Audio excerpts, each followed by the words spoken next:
Ada banyak banget hal-hal kecil di dalam film Spider-Man Brand New Day yang bisa lo lewatin kalau lo cuma nonton filmnya satu kali. Kalau lo mau nonton Spider-Man untuk yang kedua kali atau lebih, lo akan mau perhatiin hal-hal yang bakal gue sebutin di sini supaya nggak kelewatan. Spoiler alert ya buat yang belum nonton. Pertama, akhirnya di film ini kita dikasih lihat lagi Hulk yang ngeluarin 100% kekuatannya. Betapa seremnya dia, betapa kuatnya dia. Bisa berdiri kokoh nahan berat puing-puing gedung yang ketempelan di badannya itu. Sampai Bruce Banner sebelum berubah itu ngomong ke Peter buat evakuasi semua orang dari dalam gedung. Ini tuh ngingetin betapa lamanya kita nggak ngelihat Hulk yang sekuat ini.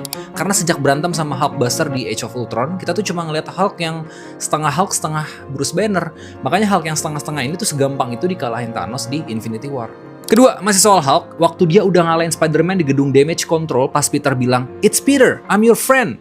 Hulk itu berhenti dan ngelepasin genggamannya dari kepala Peter. Hulk inget Peter, dia nggak lupa. Dia tuh nggak kena spellnya Doctor Strange. Yang kena spellnya dan jadi lupa itu tuh Bruce Banner. Ketiga, Spidey Sense Peter waktu pertama kali ngeluarin nenek-nenek dari dalam tank itu, pertama kali tuh bunyi. Peter tuh bisa notice penjahat ini tuh ada ngerasukin orang lain. Tapi di pertemuan-pertemuan berikutnya sama orang yang dirasukin, Spidey Sense-nya nggak bunyi lagi. Si penjahatnya bilang, "Kalau sekarang jadi nggak notice gue sih?" Waktu ketemu Scorpion yang dirasukin pun Spidey Sense-nya nggak bunyi nih.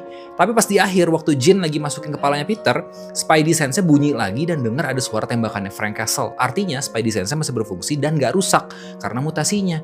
Ini artinya kekuatan Peter udah tahu kalau Jean itu bukan ancaman dari awal. Keempat, di film itu ada Miles Morales, Silk, Gwen Stacy, dan Claire Temple. Miles Morales itu anak kecil diselamatin Peter di awal film yang lagi naik sepeda ditanya, "Are you okay, kid?" Terus anaknya diem aja, terus Peter jawab, "Yeah, you're okay." Nah, Silk itu mahasiswanya Bruce Banner yang namanya Cindy, yang minta Bruce cerita soal Avengers bukan yang ngajar fisika. Cindy ini kekuatannya digigit sama laba-laba yang sama ngasih kekuatannya Peter. Gwen Stacy ada di bis yang sama waktu di akhir film Jean Grey waktu lagi keluar kota abis nyelamatin Peter. Nah, Claire Temple ini scene-nya dipotong, nggak jadi dimasukin dalam film. Padahal harusnya Frank itu bawa Peter ke Claire. Karena Frank itu kan sebenarnya buronan polisi yang harusnya nggak bisa ke rumah sakit publik biasa. Coba sekarang kasih tahu gue, ada detail yang lewat nggak sama gue? Follow Kota Kantor dan kasih tahu kita semua di kolom komen.